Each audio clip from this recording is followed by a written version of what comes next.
different sets of duties. Just like we studied Dharma at the level of the body, now we're studying Dharma at the level of the soul. So Arjuna understood his Dharma, but only at the level of the body. And now Krishna is speaking Dharma or duties at the level of the soul. That this is who you really are, Arjuna. So what is your duties at that level as the soul? This is what he's describing now. So he goes on. He need not act in relationship to the material world with obligations to family tradition, humanity or nationality. So it's describing here that now that you're following the path of self-realization, the path of the Aryan culture, that culture is based on duties from the level of the soul. So that has a different set of obligations now.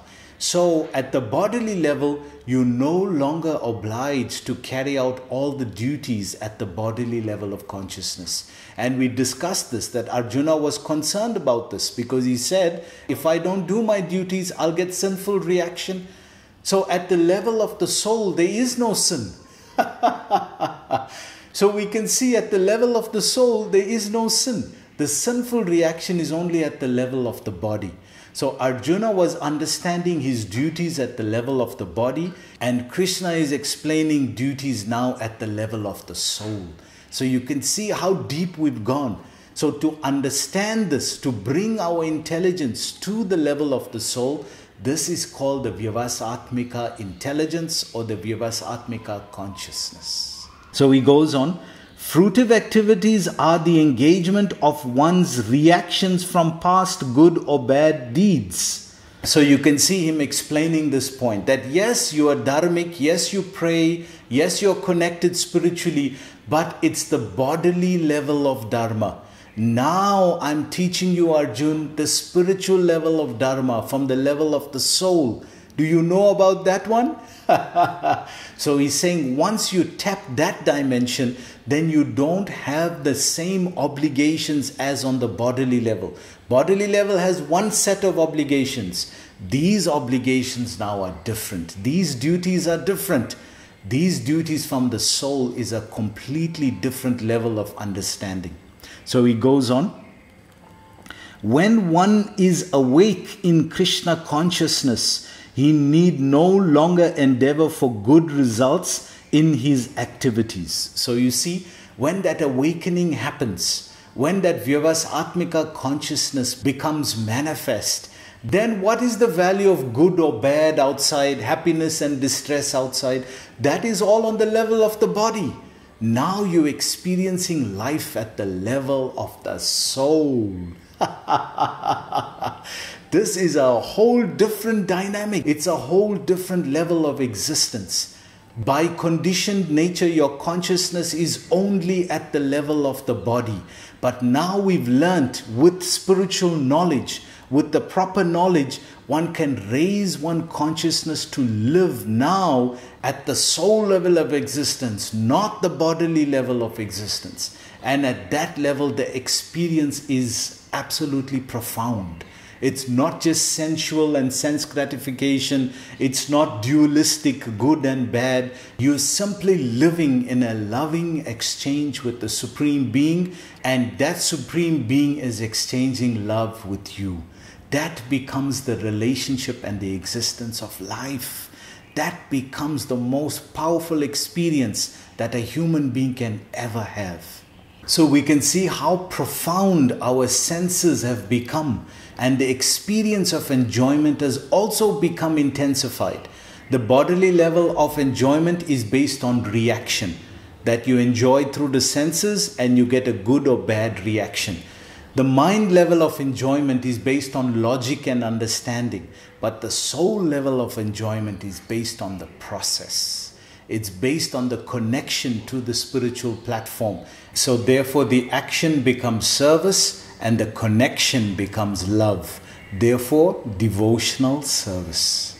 So he goes on.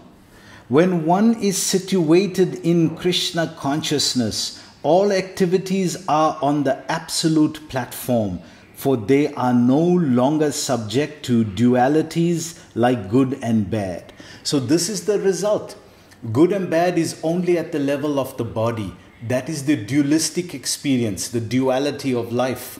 Life works in a dual mechanism, and therefore the body works in the same way. So the results of the body are also in the same way, good and bad. But this level of the soul is the absolute platform. There is no action or reaction at this level of the soul. So when one is working at that level of consciousness, so when one's consciousness is connected at that level, then his work becomes absolute, and therefore there's no good or bad reaction to his work. Every other activity in creation is based on good and bad. So he goes on, the highest perfection of Krishna consciousness is renunciation of the material conception of life. You remember yesterday we were teasing, Prabhupada was saying that you say you give up this and give up that. And then you were saying, oh, you giving up? It wasn't even yours in the first place. So how do you give up something that's not yours? Oh, I give it up. That means you stole it. So Prabhupada is saying the only thing we can give up, and think about this, is the material concept of life. That our experience of life is simply on the material level. There's two more dimensions than that. There's the subtle level, and then there's a spiritual soul level. If we only living life at the material level, and this is the most gross, last level of expression of life, then how much are we missing out on the subtle and on the soul level? This is so much more profound, because this is the foundation of the other two.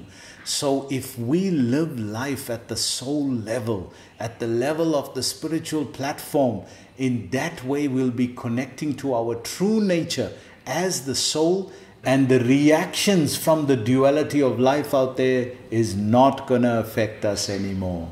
So you can see it's a completely different lifestyle. This Vyavasatmika intelligence is a lifestyle. It's a spiritual lifestyle.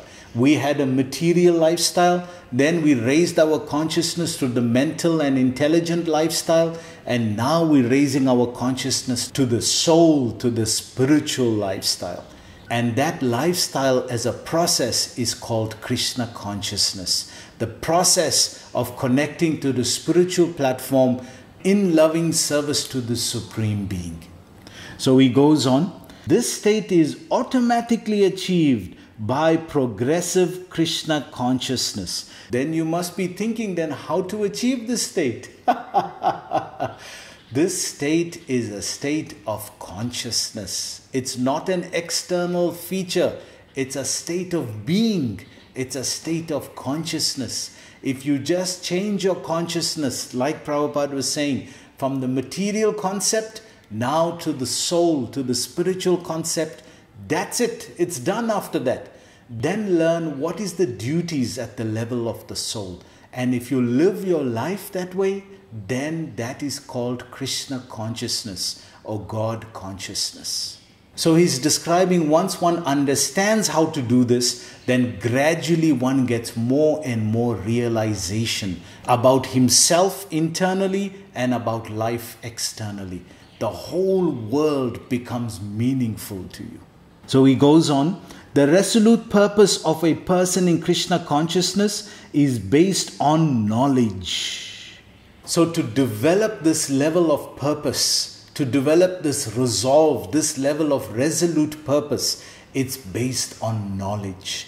The more you can understand about yourself and the process and the execution of that process, the more you can experience. So it behooves one to find out from the correct sources, what is the process of life? What is the process of understanding life? That knowledge is available here in the Bhagavad Gita. If we just listen to it with a sincere heart, just listen to the knowledge, because we've never heard information like this before at the level of the soul.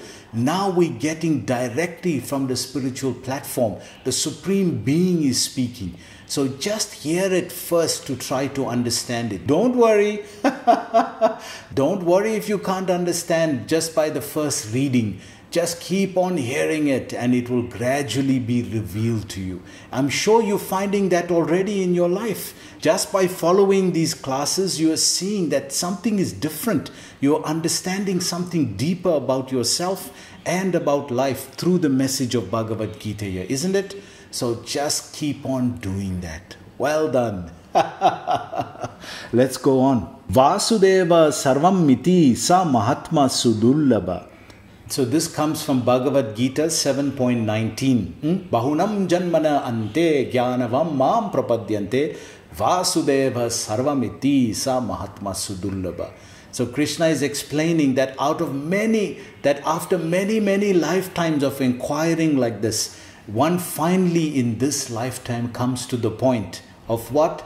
Vasudev Sarvamiti. That the supreme goal of the spiritual platform is Vasudev. And Sa Mahatma Sudullabha. Such a person in the eyes of Krishna is a Mahatma. That means Krishna is calling you a Mahatma, a great soul. Isn't that amazing? He goes on. A person in Krishna consciousness is the rare good soul who knows perfectly that Vasudeva or Krishna is the root of all manifested causes. So we're seeing that on the spiritual platform now, when our consciousness is connected there as Vivasatmika consciousness or intelligence, then we get to understand the root of the spiritual platform. Who is or what is the root of the spiritual dimension or that spiritual platform? It's Vasudev. And once we understand that and connect to him through the process of yoga, then we get to experience and understand ourselves and all of creation in its absolute nature. So he goes on. As by watering the root of a tree, one automatically distributes water to the leaves and the branches, so by acting in Krishna consciousness, one can render the highest service to everyone, namely self, family, society, country, humanity, etc. So we can see that when one is connected now on the soul platform, on the spiritual platform, then Prabhupada is saying he can render the highest service to everyone. So we're not neglecting those bodily obligations, but now we're extending it even more. We're not only rendering service to ourselves, to understand ourselves and how to act, but we're doing it to help family, and not only family, community, and not only community, humanity. We are reaching out to humanity. So how big is his consciousness now become? Just by connecting on the spiritual platform, he's seeing the whole world as his family. He's seeing the whole world. Achyuta Gotra. Aham bija prajapita. Krishna says, I am the seed-giving father of everyone. So once you're connecting to Vasudev as the seed-giving father of everyone, then the whole world becomes your family. This is how a sadhu thinks. His whole world becomes a family. Everyone becomes dear to him, not only his immediate family. Why? Because aham bija prajapita. Because now you're living life at the fatherhood of God and experiencing the brotherhood of man. So he goes on. If Krishna is satisfied by one's actions, then everyone will be satisfied. So you can see this lifestyle or this Vivas Atmika consciousness is based on satisfying, not on enjoying. And by doing that, you then enjoy unlimitedly because your experience is now from the spiritual platform. You can't enjoy satisfaction at the level of the body. You can only enjoy satisfaction at the level of the soul. So because he's connected to such a dynamic person, the Supreme Personality of Godhead, Vasudev, because he's connected there, his experience becomes so profound that it's beyond anything you can experience in the material world. And therefore he's able to do so much for humanity. One man, just this example, you can see Srila Prabhupada, one man with this one pointed consciousness, what he was able to do for the world. Let's take a look at this video. Just look at Mahatma Gandhi. The best example could be Swami Prabhupada, Bhaktivedanta Swami Prabhupada. His master told him you should go and take the message of Krishna around the world at the age of 80 or something like that, 70, in his late 70s. An old man at 70s, in his late 70s, so traditional, gets into a boat from Calcutta, borrows money from some people. Have you heard about his story? No. He borrowed some money from someone, insisted a lady to get him a ticket in the boat, in a ship, and goes from Calcutta and lands up in New York, stays in someone's basement in the cold winter, and start talking about Gita, and the whole Hare Krishna movement stood up in the world. In so many countries. All this started by a man who is in his late 70s, remember. At that age, taking so much hardship, he had that one zeal, one enthusiasm, one goal and idea. That my master, my teacher told me to take the message of Lord Krishna around the world. So I'd like to thank His Holiness for that beautiful appreciation of Srila Prabhupada, and what a powerful experience life can become when one is connected at the level of the soul. So he goes on. Service in Krishna consciousness is, however, best practiced under the able guidance of a spiritual master who is a bona fide representative of Krishna, who knows the nature of the student and who can guide him to act in Krishna consciousness. So we were saying that there are different duties on the spiritual level that one has, that one learns to perform. So who is going to teach one? Who is going to teach you about these different duties? That is going to come from the spiritual master. And there are different levels of spiritual masters that we have. We have the one who first tells us about the process. Then we have the one who initiates us into the process. And we also have the one who guides us day to day. They are all representatives of the spiritual master principle. So the guidance of the spiritual teacher is very important in order to know how to practice at the spiritual level. So he goes on. As such, to be well versed in Krishna consciousness, one has to act firmly and obey the representative of Krishna. And one should accept the instructions of the bona fide spiritual master as one's mission in life. So this is very important, because if you have that as Vivasatmika Buddhi, as a one-pointed goal, that the spiritual teacher will give you an instruction, a guidance by which you can bring out your full spiritual purpose. That's why he's giving you something that will challenge you, that may not be easy at first.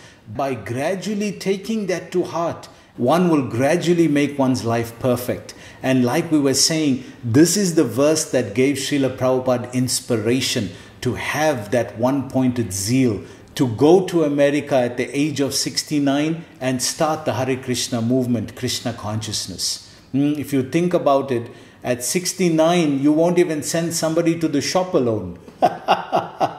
At 69 years old, to go even to the shop alone is dangerous. What to speak of an old man going to another country on a boat? This is the power of God. When God empowers one with that zeal, with that connection, with that yoga, we never know what is possible. And this is also possible for you. Srila Vishwanath Chakravarti Thakur instructs us in his famous prayer for the spiritual master as follows. Yasya prasadha bhagavat prasado, yasya prasadha nagatha kutopi, dayam sruvam stasya yasya sri sandhyam, vande guru shri charanarvindam. By satisfying the spiritual master, the Supreme Personality of Godhead becomes satisfied.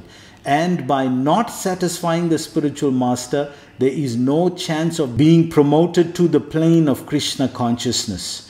I should therefore meditate and pray for his mercy 3 times a day and offer my respectful obeisances unto my spiritual master. Now we know that when the spiritual master guides us into our purpose, it's not going to be something that's easy. If it was easy, everybody will do it. But it's not going to be something that's easy. So he's saying, don't give up.